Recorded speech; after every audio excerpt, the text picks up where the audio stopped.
compartation. Ok. Ok, Compartí, ¿cómo se llama? Hoy voy a estar con otra cosita, a ver si puede salir mal.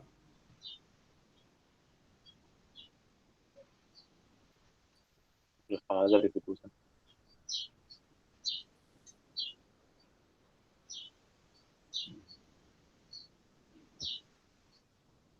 Toma. Vamos a ver. Bueno, vimos, hasta ahora, lo último que vimos era momento lineal. No expliqué un ejemplo de momento lineal, excepto, o sea, se atacó el tema del momento lineal con respecto al cálculo de fuerzas, pero no hablamos mucho, creo que no, sobre el ejemplito este del cable coaxil, ¿no? El cable coaxil con una corriente yendo por un lado adentro y una corriente externa yendo, ¿sí? Para el otro lado. ¿Sí? Acá se entiende que esto es, ¿sí? Es un cable donde tenemos un conductor central y un conductor en la periferia, y la corriente corre en sentido contrario. Y además, en ese ejemplo, además de tener la corriente, tenemos un lambda acá y un menos lambda distribuido en la superficie externa. ¿Se entiende? Acá adentro podemos tener un vacío o dieléctrico. Lo importante de todo es que en el medio lo que vamos a tener son campos magnéticos. Si esto es en Z, los campos magnéticos estarían en phi versor. ¿Está bien? Y los campos eléctricos estarían en R versor o rho versor en cilíndricas. ¿Está bien? ¿Está clarito eso? Entonces, la conservación de momento, que es la ecuación. Entonces el E está en R versor y el phi y el B está En en phi Fiversor versor. son los campos, ¿no? De Sí, sí, fíjate cómo corre la corriente, ¿está bien? Y no tenés campo sí, afuera. sí, por eso. Entonces teníamos la conservación del momento, me indicaba en la componente I, era TJI, y donde ST era el tensor de Maxwell, ¿está bien? Bueno, acá no hay ni variación temporal del momento electromagnético, ni variación del momento mecánico.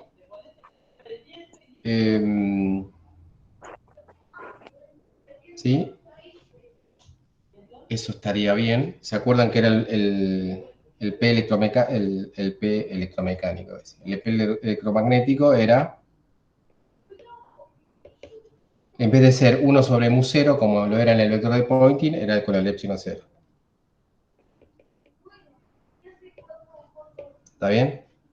Esto es una constante en el tiempo, porque acá los campos magnéticos B y los campos eléctricos E son constantes en el tiempo, pero lo interesante es que ser constante en el tiempo, bueno, obviamente la derivada con respecto al tiempo va a ser 0.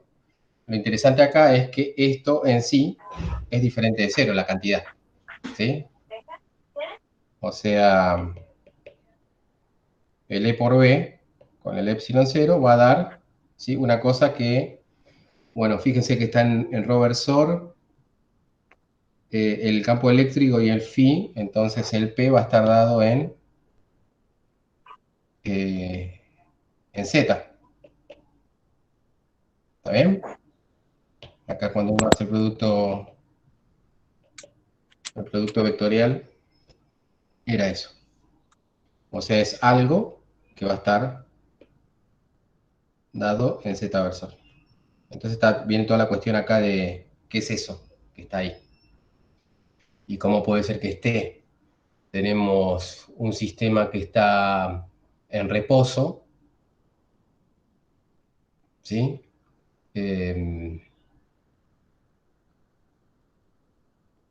Y tenemos un momento, ¿sí? Entonces, bueno, acá viene toda la cuestión de la interpretación del momento electromagnético, dónde está, o sea, qué significa, mejor dicho, eh, y lo que se anticipa es que hay, que eso va a ser explicado luego, ¿está bien? Cuando veamos relatividad. Lo interesante es que acá existe un momento mecánico que cancela ese momento electromagnético, ¿está bien? Entonces uno lo que sí puede explicar es de dónde viene ese momento mecánico. O sea, esto es una cosa que dejamos pendiente con respecto a su interpretación. Se le llama, a ver si lo tengo acá. Ah, no tengo nada. Se lo llama oculto, ¿sí? Y postergamos su explicación. Sí podemos explicar que existe un P mecánico y eso se lo puede explicar de la siguiente manera. Las cuentas bien están en el libro, pero vamos a ver dónde sale. ¿Se entiende lo que estoy hablando? O sea, tenemos un sistema en reposo. Hay dos momentos que se cancelan. Un momento es el de los campos y otro momento es el mecánico. Entonces uno quiere explicar de dónde viene ese momento, por lo menos vamos a explicar de dónde viene ese momento mecánico. ¿Sí? Y postergamos, ¿sí?, la discusión del momento electromagnético. ¿Estamos? ¿De dónde viene ese momento mecánico? Tengo una consulta. Sí, dale.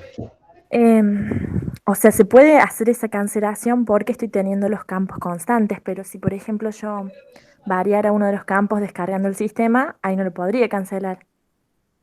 La O también, cancelación que yo hice recién de P mecánico igual a P, ¿sí?, opuesto, eso, ¿sí? sí, Claro, porque estamos, sí, es un sistema que está en reposo. Acá no tenés nada variando en el tiempo. Si no tenés que aplicar la ley, sí empiezan a aparecer las derivadas temporales, ¿sí? Esa es una ecuación más de fuerza que de claro, me quedaría momento, como ¿no? una fuerza de impulso, Claro, que es claro, lo que veían los exacto. capacitores Acá después. estamos en Bien, un caso sencillo donde en principio no, ¿sí?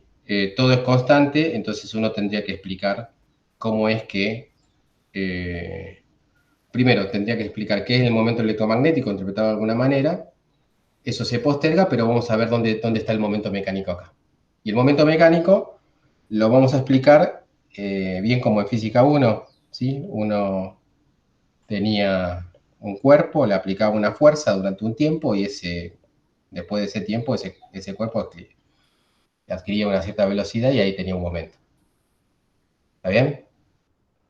En el caso del ejemplo que da el Griffith, yo lo voy a simplificar un poquitito. Básicamente nosotros tenemos, piensen una densidad de carga lambda en reposo en el centro del cable y en la superficie del cable distribuida, ¿sí?, alrededor de la superficie, es una superficie conductora, una densidad lambda, menos lambda. Todo eso está quieto. Entonces, uno lo que va a hacer es empujar a esa densidad de carga con una fuerza entre un tiempo, o sea, arrancamos en un tiempo t igual a 0 y lo empujamos de manera muy suave, ¿sí?, de manera que nos tarde muchísimo tiempo en adquirir la situación actual en donde, ¿sí?, al tener un lambda en movimiento, ese lambda en movimiento, además de ser una carga, va a ser una corriente. ¿Está claro? O sea, en t igual a 0,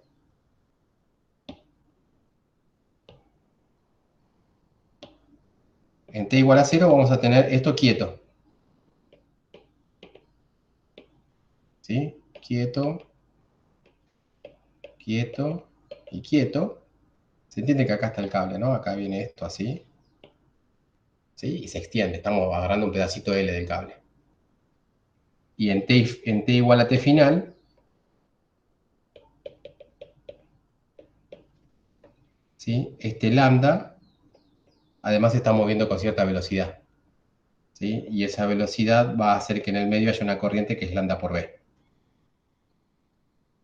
¿Mm? Y este menos lambda, ¿sí? Se va a estar moviendo también con una velocidad hacia la derecha, ¿sí? Porque estamos empujando todo hacia la derecha.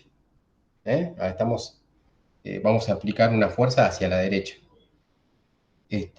Pero debido a que la carga es, ¿sí?, de lo que se está moviendo negativa, la corriente va a ser hacia la izquierda, ¿sí?, en la superficie. Esto va a ser menos lambda por b. ¿Está bien? Ese sería el instante final. Entonces, este proceso que es llevar de t igual a 0 a t igual a t final va a ser infinitamente lento para que estemos todavía en las condiciones ¿sí?, de campos cuasi estacionarios.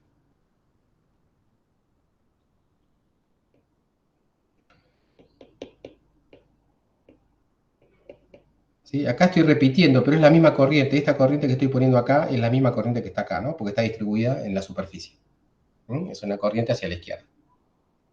En todo este proceso que uno lleva, ¿sí?, al sistema de su estado inicial al estado final, ¿sí?, es súper lento. ¿Sí? ¿Para qué? Para que estemos en las condiciones de campo cuasi estacionarios. ¿Se entiende Bien, ahora? sí, Campos cuasi estacionarios. Bien. Bueno, fíjense, cuando estaba todo quieto está claro que el momento mecánico ahí es 0. ¿Está bien? Entonces, si yo lo empujo, vamos a incrementar su momento y en el estado final tendremos un momento. Ese sería el momento final. Ahora, ¿cómo hago eso? Si arranquemos tomemos un instante t intermedio, ¿sí? Y pasemos a un instante posterior t más diferencial de t.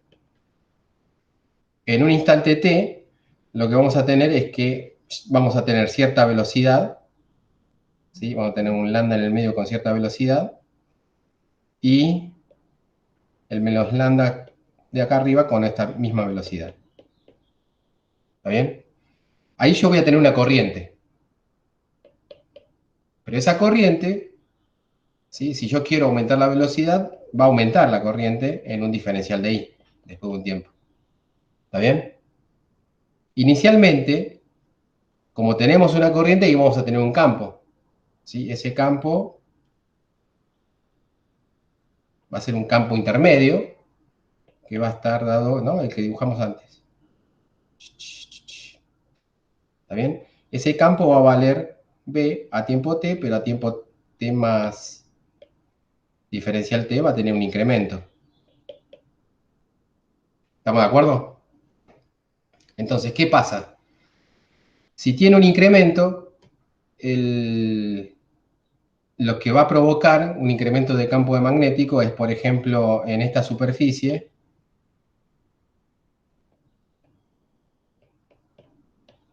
¿sí?, yo puedo considerar la ley de Faraday. ¿Sí? Lo que va a provocar ese incremento del campo magnético es un campo eléctrico, va a inducir un campo eléctrico.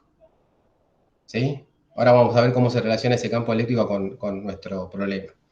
Ese campo eléctrico, viéndolo mal y pronto, va a tener una dirección, ¿sí?, de manera que induzca una corriente que cancele el incremento del campo magnético original. Es la ley de Lenz. ¿Sí? O sea, podría tener dos direcciones el campo eléctrico. Una dirección en este sentido o en el otro sentido. Entonces tenemos que elegir la correcta. Y la correcta es aquella que va a inducir una corriente que se oponga al incremento del campo magnético. ¿Sí? O sea que la correcta sería... A ver, esto es crucial, ¿eh? Esto es crucial porque si no, no vamos a poder explicar lo otro. La correcta es, si esto se incrementa para arriba, entonces el campo eléctrico sería en este sentido. ¿Estamos de acuerdo ahí? Porque esto induciría una corriente Sí. en este sentido y esa corriente cancelaría el incremento, trataría de cancelar el campo magnético. ¿Estamos de acuerdo? Che, Dani, y Sí. sí, después vamos a tener como un campo eléctrico total, el original del sistema, sumado el inducido Claro, el de lambda. Claro, por Faraday. cuando vos terminás, Claro. de hacer este proceso, ya no tenés una variación en la corriente, entonces ese campo eléctrico inducido desaparece. El único que te queda es el estático. Ah, ¿Se entiende? Ahora estamos en el medio del proceso. En el medio del proceso vos estás empujando, hay un tipo que está acá.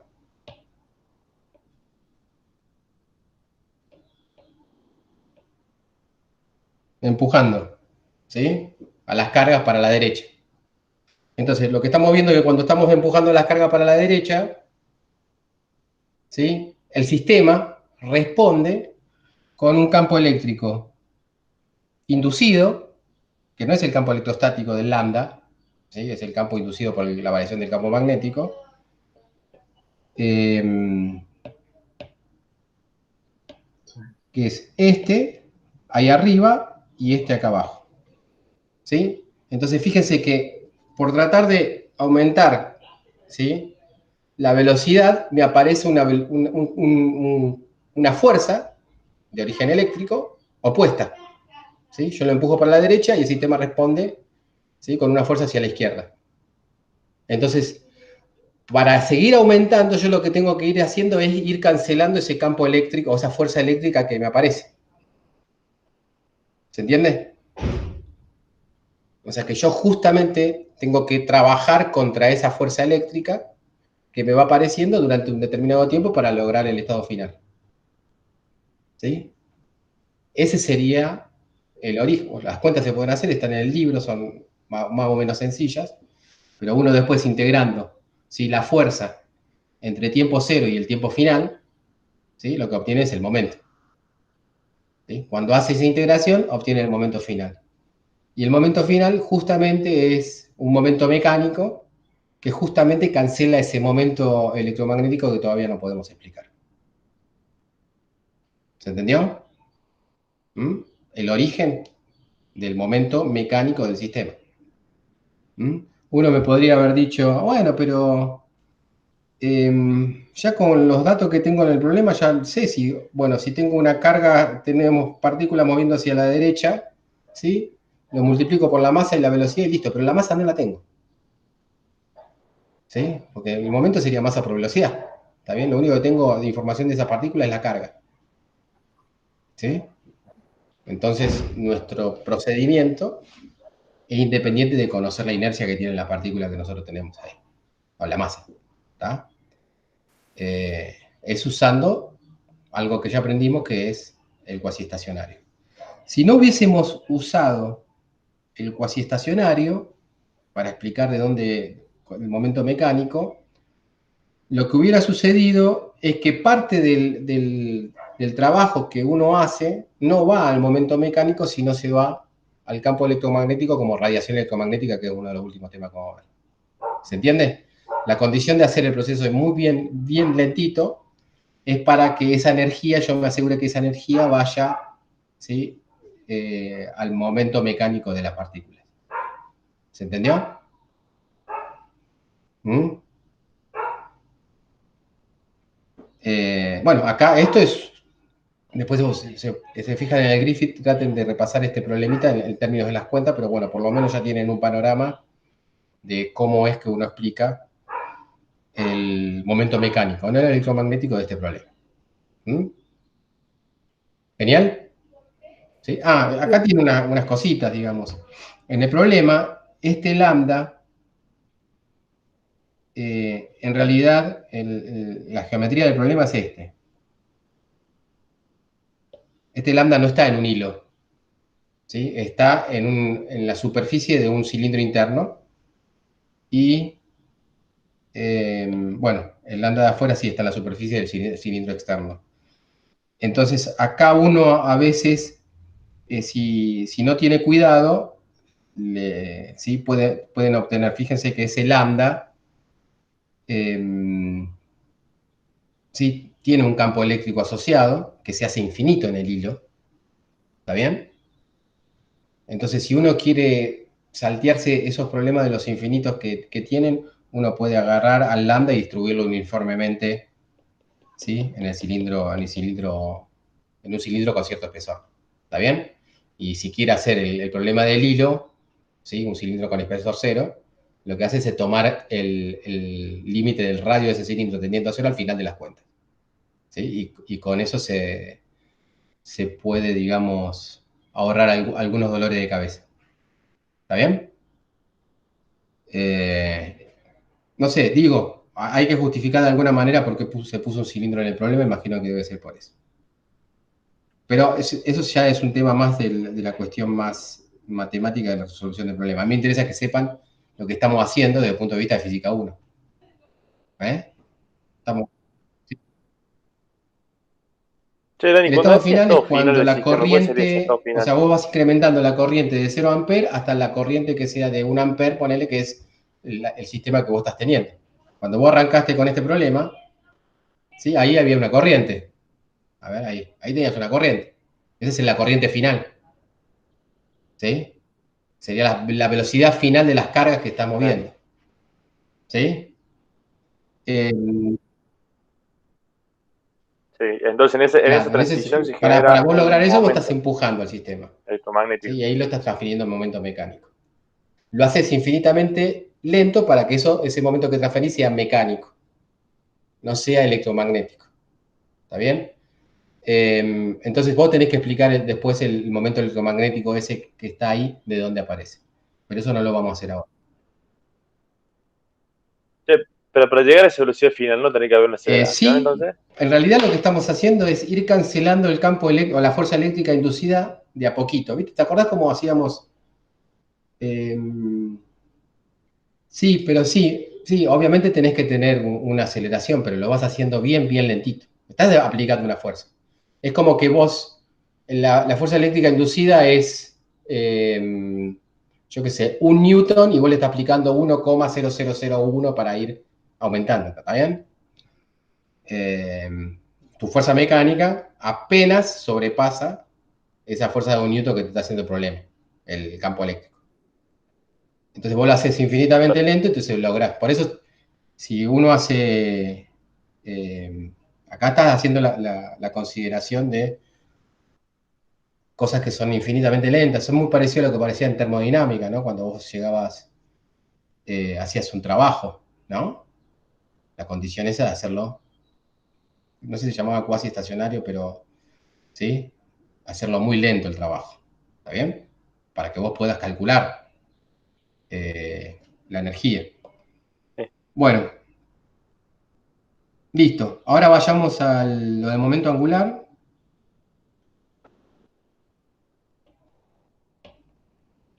Lo del momento angular es relativamente sencillo. El Griffith no explica la fórmula final, simplemente lo plantea. Pero creo que ya estamos en condiciones de plantearlo, dado que simplemente es operar sobre la ley de conservación del momento lineal. La ley de conservación del momento lineal, a ver si me pongo canchero con esto. La ley de conservación del momento lineal era la derivada con respecto al tiempo del P mecánico más la derivada con respecto al tiempo del P electromagnético era igual a, y ahí es donde jugábamos con los índices, y acá ponemos en la componente K, ¿sí? Acá lo que tenemos es, ¿sí? Que hacer la divergencia de esta manera. ¿Está bien? ¿Sí? Esa sería la ley de conservación de momento lineal, local. ¿Mm? Me faltó explicar por qué ponemos derivada parcial cuando hacemos local y cuando hacemos la no local ponemos la derivada total. Eso es muy sencillo. Quizás conviene explicarlo ahora porque ahora lo vamos a usar. Fíjense que a esta altura este P mecánico depende de dos cosas. Depende, ¿sí?, del R y del T. ¿Sí? Entonces, supónganse que uno agarra esa ecuación y la integra en un volumen determinado,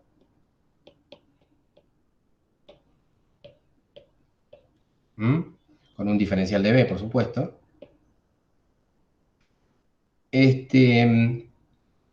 uno lo que puede hacer es, esto después lo voy a borrar, por ejemplo, si yo agarro el mecánico,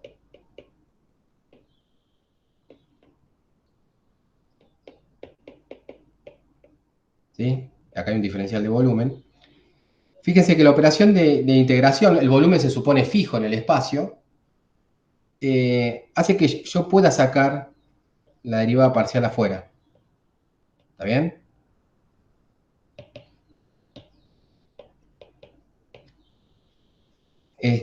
Pero una vez que uno integra esto, ¿sí?, esa integral deja de depender de R, porque integró en R.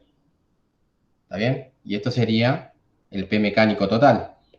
Pero es una cosa que solamente depende del tiempo. Por eso no tiene sentido seguir derivando parcialmente eso. Esto es una derivada con respecto al tiempo, ¿no? ¿Se entiende? Acá la clave está en que el volumen que yo estoy tomando es un volumen que no va con nada, es un volumen fijo en el espacio. ¿Mm? Si el volumen deja de ser fijo en el espacio, va con cierta, digo, como el volumen material, que habíamos visto antes, ahí hay que tener cuidado. ¿Mm? ¿Se entendió? ¿Sí? Es más o menos sencillo. ¿Hasta dónde llega esto?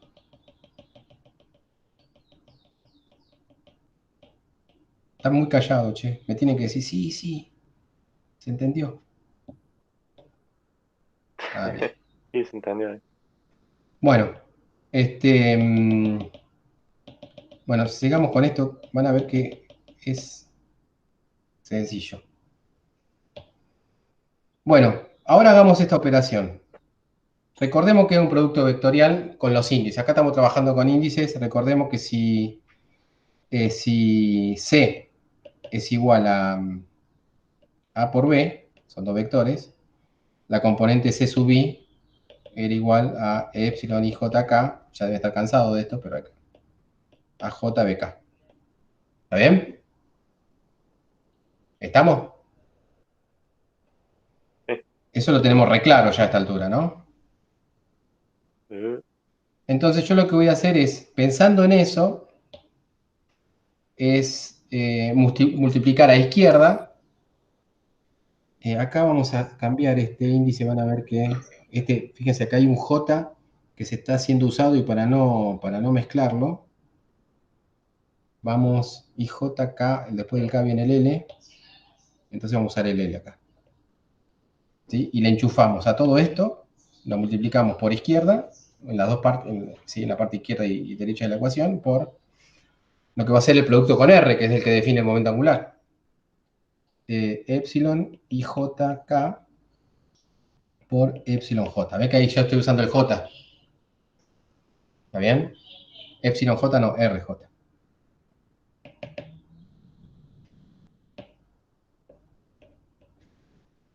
¿Sí?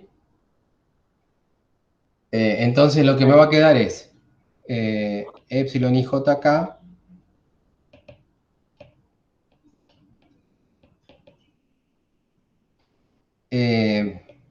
¿Qué te permitió hacer eso, Dani? Del epsilon i jk con el RJ. estoy multiplicando a la izquierda por algo, digamos, ¿no? Y por derecho, ¿por qué no? No, está bien, porque sí, tenés razón, es lo mismo multiplicar por izquierda y por derecha porque son cantidades, digamos, no son. ¿Tá? Hay que tener cuidado, si vos multiplicás por izquierda, acá tenés un operador, ¿sí? Entonces ese operador no se ve afectado. Entonces si multiplicás por derecha, ¿sí? Tenés que tener claro que este operador solamente actúa sobre este tensor. ¿Está bien? ¿Sí? Entonces, ahora me explico yo mismo por qué digo por izquierda. Porque fíjate, si vos tenés esto, y vos multiplicás por izquierda, yo que sé, ahí pones una RJ, no pasa nada, lo multiplicaste. ¿Está bien? Pero ahora, si vos multiplicas por derecha, ¿sí? Uno puede llegar a entender que esto opera sobre todo esto. ¿Sí? Y eso no es cierto. Claro. De entrada operaba solamente sobre el T. ¿Está bien? Quizás por eso Claro. lo dije, pero si uno tiene ese cuidado puede multiplicar por izquierda y por derecha. Bueno, fíjense, acá hagamos un repaso de las sumas. Acá había unas sumas, originalmente había una suma sobre L. Este K estaba fijo, el K rojo. ¿Sí? Y ahora cuando le enchufé eso por izquierda, estoy asumiendo una suma sobre J, una suma sobre los K, ¿está bien? Y la suma sobre L que ya tenía de antes. O sea que si yo tengo que escribir la sumatoria, acá tendríamos que poner 3 o 4 sumatorias. ¿Está bien? ¿Se entiende?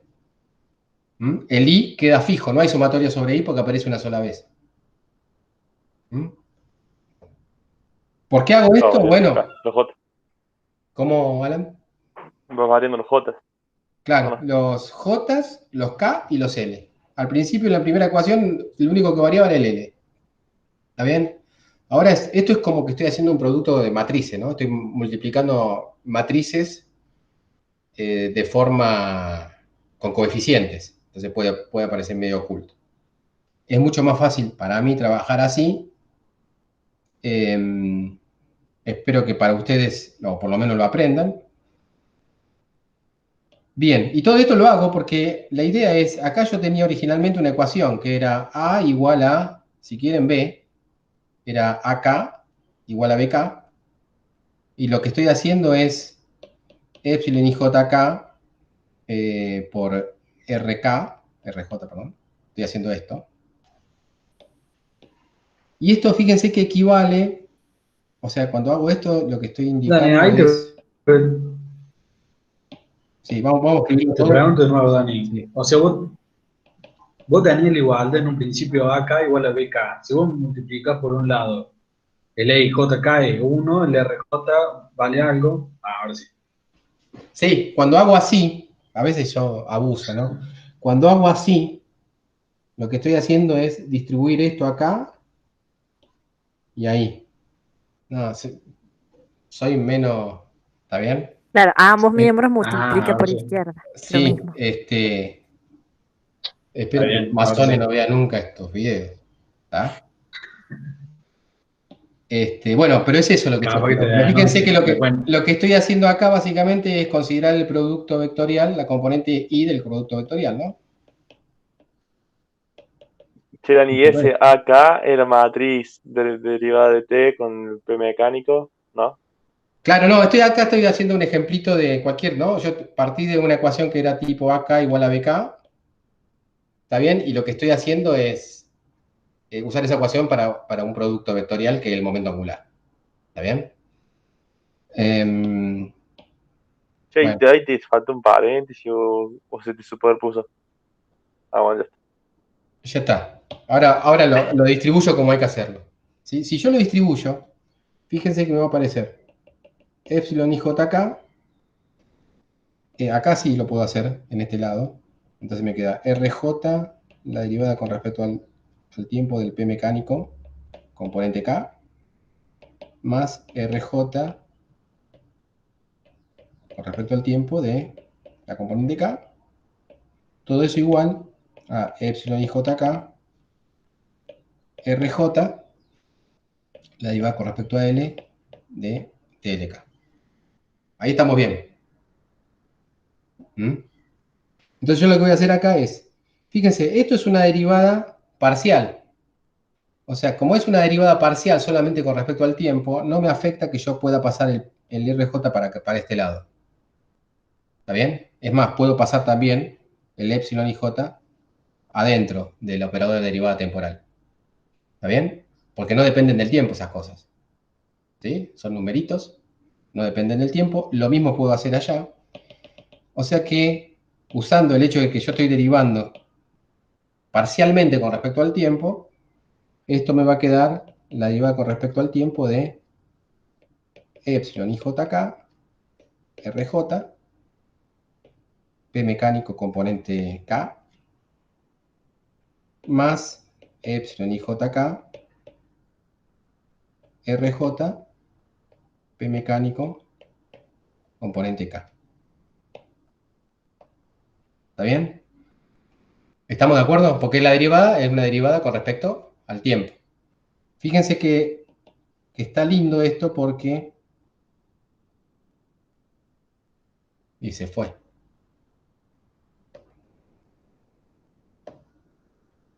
Estoy usando otro programita. ¿Tienes que usar masones? No creo. El whiteboard. Es parecido, perdón. Bueno, fíjense. Esto es el L mecánico, la densidad de momento angular mecánica, la componente I, ¿no? ¿Está bien?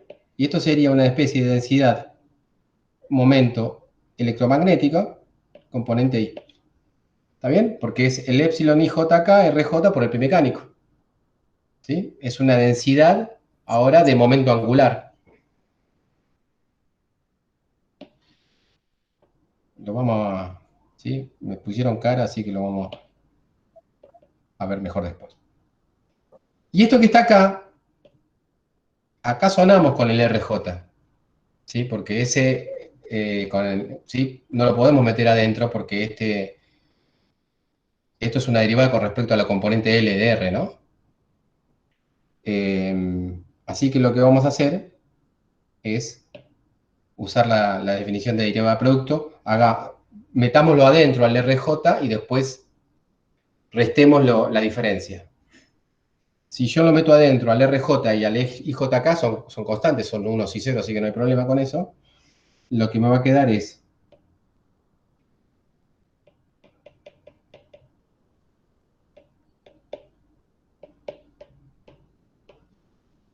me quedaría eso, menos lo que resta, lo que sobra. Y lo que sobra es epsilon i jk, el TLK, y la derivada de L con respecto a RJ. Eso es lo que sobra. ¿Está bien? ¿Estamos? Dejo 30 segundos para que lo vean. Ah, mierda, yo que lo metí. Díganme. Está claro que sobra algo. No me doy cuenta cómo hiciste tan rápido darte cuenta que sobra. Lo hice porque hace 30 años que hago ¿sí? Por eso me sale rápido. ¿Está bien? No hay problema con, o sea, sé que puede llegar a ser un poco raro. Pero fíjense, acá lo que estoy haciendo es la derivada, ¿sí? Acá yo estoy haciendo la derivada de un producto. ¿Está bien? Sí, sí. Entonces, Che, Dani, sí, antes de que siga, es K, el TL también es dependiendo de K, ¿no? Porque claro, al sí. principio propusiste. K, sí, sí. Es en la componente que veíamos al principio, el K rojo, ¿no? Fíjate ahí. Ah, claro, porque arriba como no está. Ah, está escondido, chingada. Mm. Está bien. Acá Claro, te sobra simplemente, uno de los productos. claro, Está bien. es más, o sea, calcula esto y te vas a dar cuenta que va a ser esto más esto. ¿Está bien? Cuando aplicas el producto, ¿no? La derivada de un producto. Si vos calculas esto es una constante, no importa, entonces tenés que el producto de esto con esto. Entonces la derivada del primero con el segundo sin derivar, más el primero sin derivar con la derivada del segundo. ¿Está bien? Es eso lo que le resté, simplemente lo que sobra. Listo. Ahora, esto que está Pero acá, ahí me estás diciendo que el RJ depende. Ah, el RJ depende de L, pero no depende de acordate T. que es esto, la derivada de L, RJ es la derivada con respecto a, estamos llamándole R, RL de RJ. ¿Está bien? Esa es la derivada. Esto es una simplificación de esto. ¿Mm? ¿Sí? Uno está acostumbrado a hacerlo eso, pero ustedes, yo estoy acostumbrado, ustedes no. Pero bueno, fíjate cuánto da esto. Esto da delta LJ. ¿Mm? La derivada de x con respecto a x1, la derivada de x con respecto a y es 0, la derivada de x con respecto a z es 0, la derivada de y con respecto a x 0, la derivada de y con respecto a y es 1, ¿está bien? La derivada de y con respecto a z es 0, la derivada de z con respecto a x es 0, la derivada de z con respecto a y es 0, la derivada de z con respecto a z es 1. Toda esa información está metida acá. Todo lo que dije recién, una frase que ocupó un minuto, está concentrado acá. ¿Está bien? Bien. Obviamente, si les parece un poquitito Durelli, después consultamos, digamos, pueden ver el video de 300 veces hasta que entre por ósmosis. ¿Mm? Bueno, esto es delta LJ. La delta de Kronecker. Y, fíjense, el único que estaba fijo acá era el I. ¿Está bien? Entonces, yo lo que puedo hacer es decir, todo esto que está acá, que me sobra, que no me gusta, esto no me gusta, y me lo quiero ver si tengo alguna justificación para eliminarlo.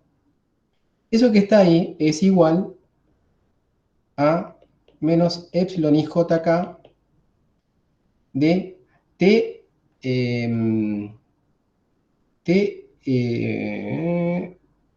vamos a ponerle TJK.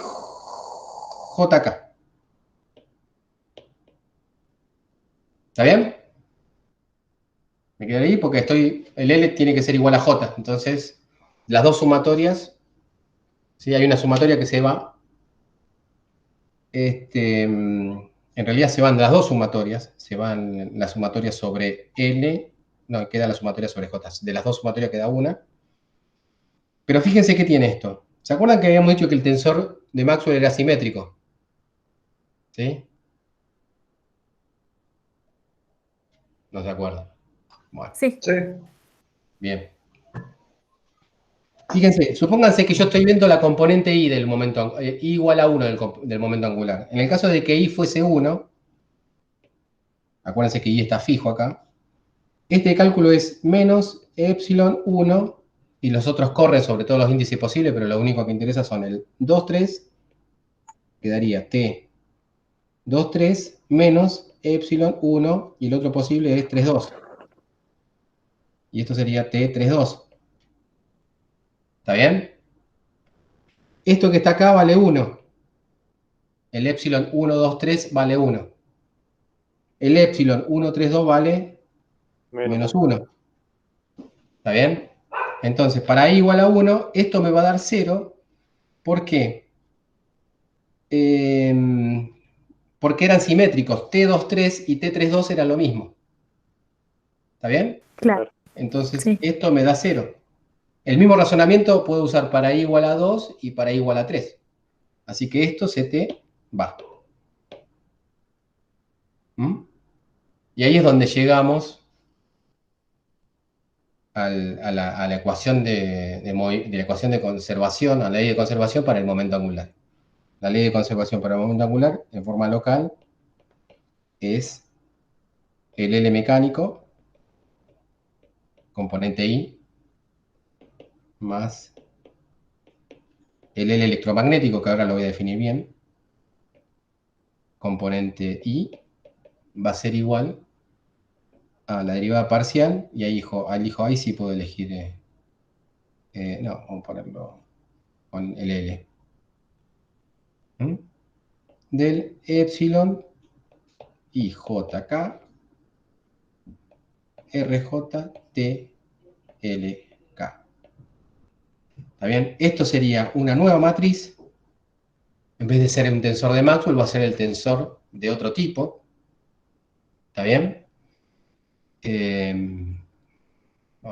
qué sé. Y bueno, le podríamos dar otro nombre. En vez de T, para diferenciarlo, no, o el S ya lo usamos, pongámosle el X. ¿Sí? Y esto sería el XLI. ¿Está bien? O sea, ese tensor es el que me va a decir, va a ser, en vez de ser un tensor de esfuerzos, va a ser un tensor de que me sirve para ver, acuérdense que el tensor de esfuerzos, habíamos dicho el otro día entre pregunta de Elías, uno lo podía pensar, ¿sí? Que era, apuntaba hacia los lugares donde aumentaba el momento. ¿Está bien? En este caso va a ser algo que indica hacia los lugares a donde aumenta el momento angular. Sí, el anterior era el momento lineal. ¿Está bien? Pero es completamente análogo. Y el electromagnético viene de la definición que usamos recién. Esto va a ser, habíamos dicho que era esto, IJK, RJ. Sí, tendría que escribirlo más. Está muy gruesito. ¿Está bien? O sea que esto sería la componente I, ¿sí? Del R por el P, electromagnético. ¿Está bien? Simplemente se los presento, no va a haber ningún ejercicio de estos, simplemente no los hay, o sea, el Griffith no se puso con eso. Sí se puso con la ley de conservación del momento angular cuando, para un ejemplo específico, ¿está bien? Esto me Grande, sirve, te ¿no? interrumpo. ¿Qué es lo que es el X grande ese? El X es un ¿Sería nuevo de L? tensor. En vez de ser el tensor de Maxwell, es el tensor que vos usás ahora para la conservación del momento angular. O la ley de, ¿sí? O la ecuación de continuidad para el momento angular. ¿Sí? Era lo que era el tensor de Maxwell para el momento lineal, es el X para el momento angular. ¿Está bien? Yo tengo una pregunta para eso. ¿Cómo Dime. haces construir los tensores en un ejercicio? O ya viene con una forma dada de esos tensores. No, ya los tensores ya vienen, ya el T y J ya lo sabemos cuánto vale. ¿Sí? Ah, Era, no puede salir uno de la galera. no, ya es una, o sea, ya sabes el T, entonces sabes el X, porque ahí tenés la receta para construírtelo. ¿Está bien? El tensor este lo dedujimos, ¿te acordás? Partimos de la fuerza de Lorentz, y si trabajamos la fuerza de Lorentz, ¿sí? Y de ahí lo despejamos al tensor. Ahora lo estamos despejando, no desde podríamos haber hecho el mismo procedimiento, ¿sí? Pero en vez de la fuerza de Lorentz, el torque de Lorentz. El torque de Lorentz sería el R por la fuerza de Lorentz. Seguís el mismo procedimiento y llegas a esto. Ahí extraes un tensor, que sería este. Pero este era una fórmula que uno usaba, que era epsilon 0, ¿no? En el epsilon 0, sí, por el EIJ, el EI, menos un medio y las delta. ¿Está bien? El Y lo mismo cuadrado. para el campo magnético. ¿Mm?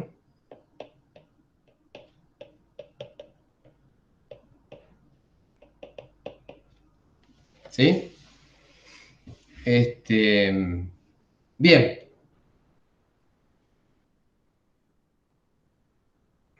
Una cosa que no expliqué, pero una cosa que ya tendrían que sacar de los ejercicios, este tensor, el tensor de Maxwell, cuando uno lo usa en los ejercicios, termina obteniendo cosas como esta, digamos.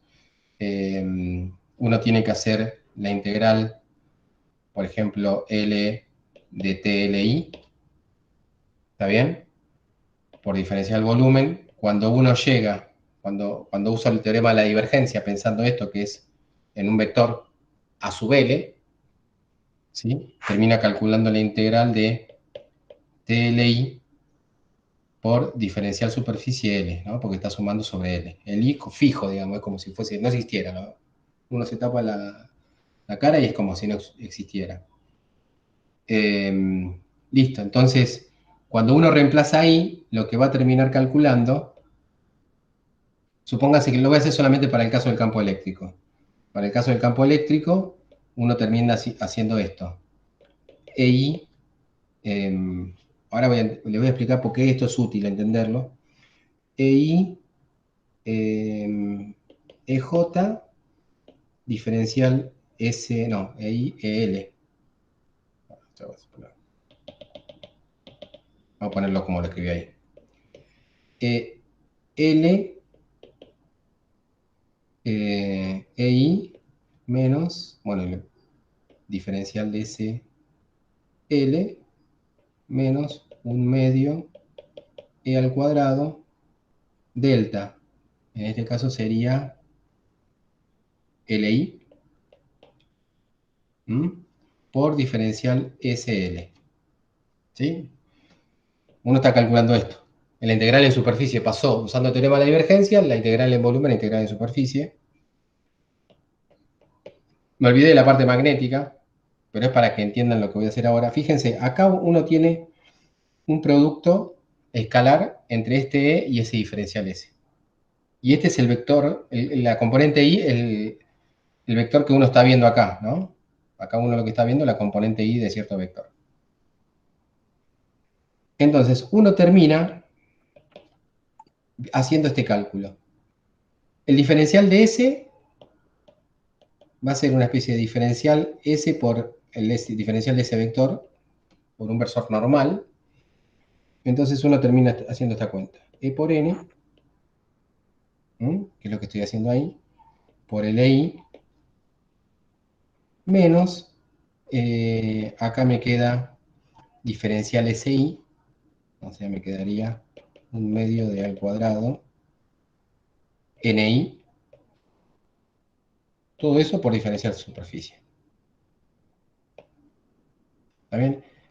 Entonces, acá, para no trabajar en componentes, a veces uno lo que hace es, bueno, acá yo estoy calculando el P total, la variación con respecto al tiempo del P total, ¿sí? Entonces ya sabe que la componente, estamos viendo componente I, para este I, y directamente lo puede escribir de esta manera. Yo le voy a decir por qué es útil esta manera. Ahí estoy especificando bien la parte vectorial.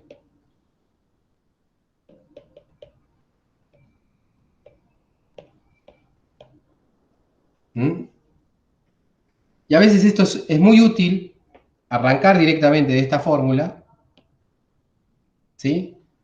En problemas que tengan mucha simetría, porque a veces toda la cuenta que hacemos nosotros cuando usamos índices son cuentas en cartesianas. ¿Está bien? Porque el I corre para X y Z. 1, 2, 3 significa X y Z. ¿No? Si uno a veces los deja expresados así, fíjense que un cálculo en donde las coordenadas naturales no sean las cartesianas puede ser más adecuado arrancarlo de esta manera. ¿Sí? Por ejemplo, el n-versor justo es una superficie que está en r-versor, en esféricas, ¿sí? Y el cálculo se puede simplificar. ¿Está bien? Listo, dejemos esto por ahora. Che, Dani, pero ese P no estamos incluyendo el magnético, solamente el eléctrico. No, todo. Acá SP es el total. Acordate que esto resulta de integral en volumen.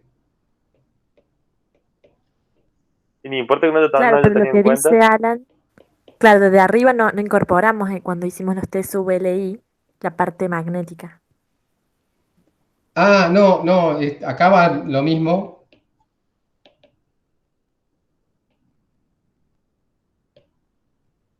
¿Está bien? ¿Y qué te Ahí tuve permite que hacer incorporar. ese cambio de derivada de línea con respecto al volumen? Claro, bueno, es lo que te iba a mostrar. Fíjate que acá teníamos el electromagnético, coma I, que es lo que hicimos. Ahí arriba en la parte del tensor integramos en volumen. Acá cuando integras en volumen, dijimos que esto sale afuera, integras el P, ¿sí? Y lo que te queda es la integral, ¿sí? Del P total, en el volumen que vos estás viendo. En este caso va a ser el mecánico más el electromagnético, componente I. Después, en vez de trabajar componente por componente, yo lo que te digo, bueno, acá podés trabajar directamente con los vectores. Perdón, acá te dije P total y puse mecánico nada más. ¿Está bien? ¿Está bien? ¿Se entiende? Eso sí, lo que no me queda en claro, el primer paso que hiciste en la parte de integración de JI, es igual integral derivada de L, de tensor LI, eso. Pero convertiste en una integral línea. Acá vamos a completar acá para que quede claro esto, ¿no? Teorema de divergencia, ¿vale? Sí, ahora, pero entiendo la duda. ¿Tu divergencia no es de superficie a volumen? No, ese es Stockenverse.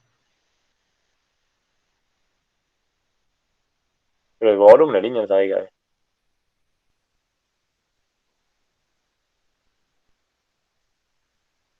es. Es tilde el profe. Ese que, ese que está agachado.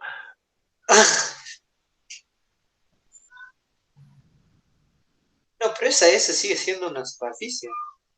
Ah, es superficie. Sí, me suena que sí. De volumen a superficie no pasó. Sí. Ahí Ah, pero volví. pensé que de línea.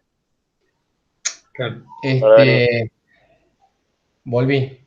Se ve que me desconecté. Bueno, yo lo que decía es esto. A veces cuando vos tenés que utilizar o sea, a veces cuando vos tenés tensores, ¿sí?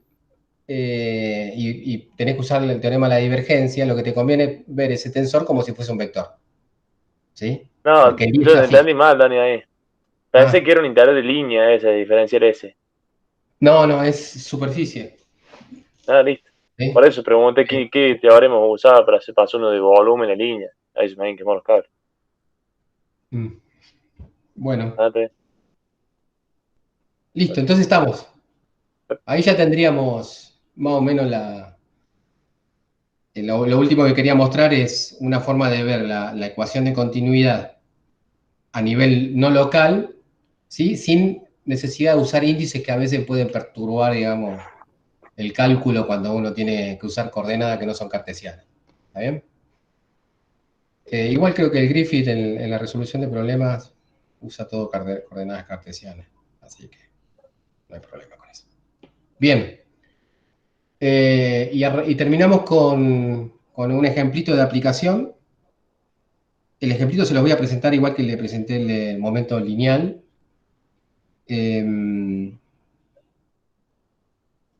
Y básicamente uno usa la misma técnica para obtener el momento mecánico, ¿sí? Pero acá lo bueno que en el caso angular no tenés o sea, podés explicar de dónde viene el momento angular electromagnético. ¿Por qué? Porque uno puede deducir el momento angular mecánico a partir del electromagnético o viceversa, jugando también de vuelta con la ley de Faraday o con la aproximación cuasiestacionaria. ¿Sí? Por ejemplo, en el problema que se presenta, uno tiene un solenoide en el que está circulando, ¿sí?, una corriente, ¿sí?, un solenoide normal, y en el medio tiene un cilindro conductor cargado con Q, y afuera tiene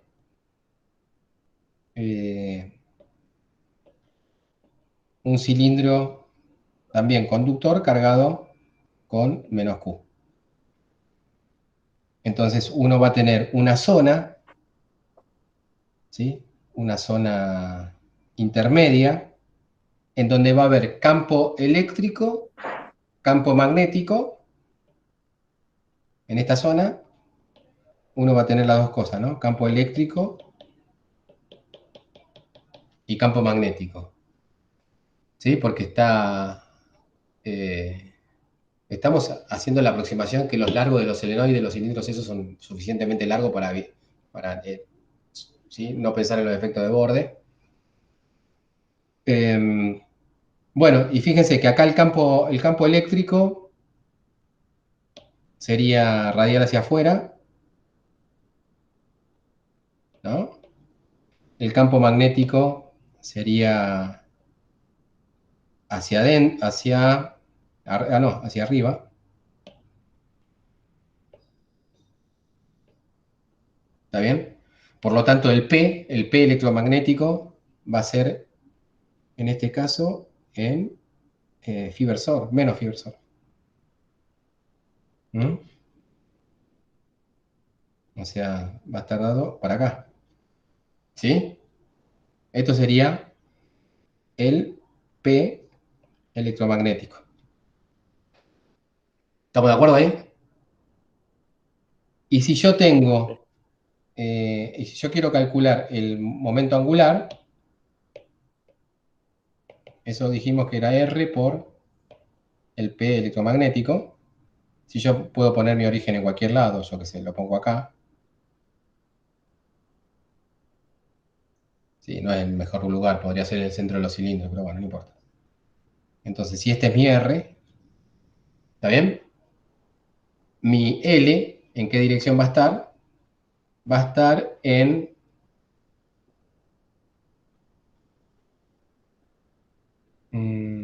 para abajo. ¿No hacia arriba? ¿Mm? Como decía Alan, Ah, es al. ¿sí? Está No, no, está saliendo, yendo ¿sí? mal. Está saliendo, entonces me queda un L hacia abajo. Hacia abajo. O sea, y si hago el cálculo en toda la zona donde están presentes los dos campos, me da lo mismo. No sé si me da lo mismo en magnitud, pero me da siempre hacia abajo. ¿Sí? Entonces tenemos un caso en donde tenemos momento angular electromagnético. Uno lo integra y va a dar una cosa. ¿Sí? Bueno, lo interesante de todo esto es que si uno apaga, ¿sí?, la corriente, o sea, la fuente que alimenta el solenoide, o sea, la apaga la corriente lentamente, ese momento angular que tiene el campo electromagnético va a parar, ¿sí?, a la rotación de los cilindros rojos. ¿Se entiende? Entonces, y eso usamos el mismo principio que usábamos con la ley de Faraday, de usar campos cuasiestacionarios. Si uno lo apaga bien despacito, uno puede ver cómo se empieza a crear un campo eléctrico inducido que va a empujar a los cilindros y los va a hacer rotar. Entonces, cuando uno termina de hacer esa cuenta y calcula el momento angular total de esos dos cilindros, resulta que es el mismo momento angular que tenía almacenado en los campos eléctrico-magnéticos. Está claro que en el instante final no hay momento angular electromagnético, ¿no? Porque acá apagamos el B. ¿Sí? Al apagar el B, Claro. ¿sí?, no tenés más el momento angular electromagnético. Pero ahí ya tenés una explicación del momento angular electromagnético en términos de los momentos angulares mecánicos. ¿Sí? También lo podrías haber hecho al revés. No tenías el B al principio y prendés la corriente como hicimos al principio, ¿sí? Y usando de vuelta campo cuasiestacionario podés explicar, ¿sí?, podés explicar el momento angular electromagnético. ¿Se entendió? O sea, no estaría oculto. Ese tendría una explicación. El que habría que postergar la explicación es el del lineal, momento electromagnético lineal.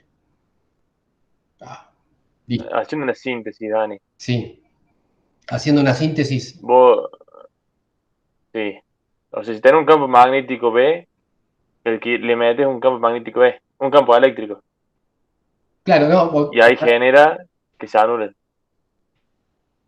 ¿Estás diciendo algo de eso? ¿O entendí mal? Sí, o sea, lo que estoy diciendo es, vos tenés campo E y B, y vos analizás si hay zonas Sí. donde tenés los dos campos, entonces uno ahí tiene probabilidad de tener momento angular o momento lineal electromagnético. ¿Está bien? Y yo lo que digo es, el BS, sea una cosa u otra, vos lo podés ir a apagar de a poquito, apagando de a poquito. ¿Sí? Vos tenés dos, campo eléctrico y magnético.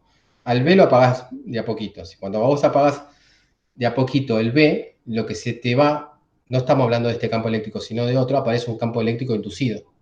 ¿Está bien? Y ese campo eléctrico inducido es el que se encarga de empujar las cargas para darle cierto momento lineal o angular. ¿Está bien? ¿Sí? Aquí. Nosotros acá estamos analizando que si vos apagas el B de a poquito, aparece un campo eléctrico que no es el que está marcado ahí, es uno inducido, ¿sí? Es un campo Sí. eléctrico que es un transitorio, es un campo eléctrico que te empuja los cilindros. ¿Está bien? Ah, los cilindros. Claro, te los hace rotar. ¿Está bien? Acá te va a aparecer un campo eléctrico. yo qué sé, ponele en esta dirección, ¿sí? Que te ejerce una rotación, o sea, te ejerce un torque sobre esos cilindros. ¿Está bien? Y te los hace rotar. El momento ese es igual. El momento, cuando vos terminas de hacer todo el proceso, apagaste completamente el campo magnético o la corriente, lo que te va a quedar es que van a estar rotando y van a tener un momento angular final igual al que tenían los campos inicialmente. ¿Está bien? Es una ley de conservación generalizada. Claro. Uno de los el ejercicio que me tocó a mí era el mismo, era el análisis de esto, pero el del capacitor de placas paralelas. Y, o sea, vos al principio hacías, vos tenías los dos campos, vos hacías la cuenta, salía, porque tenías el E y el B. Entonces, al multiplicarlo por el área, tenías el momento. Pero después te decía que vos apagabas el campo magnético, me parece, lo apagabas, como decís vos, suavemente, y ahí, bueno, te generaba un campo inducido. Y ese, bueno, tenía un problema con las cuentas de ese, pero vi el solucionario y llega al mismo resultado que obtuvo al principio. Ese te empuja las placas. Las placas empiezan a tener velocidad. ¿Está bien? Bueno, che, corto ahí la cosa y empezamos con la consulta. Esto quedaría grabadito para cuando tengan alguna dudita.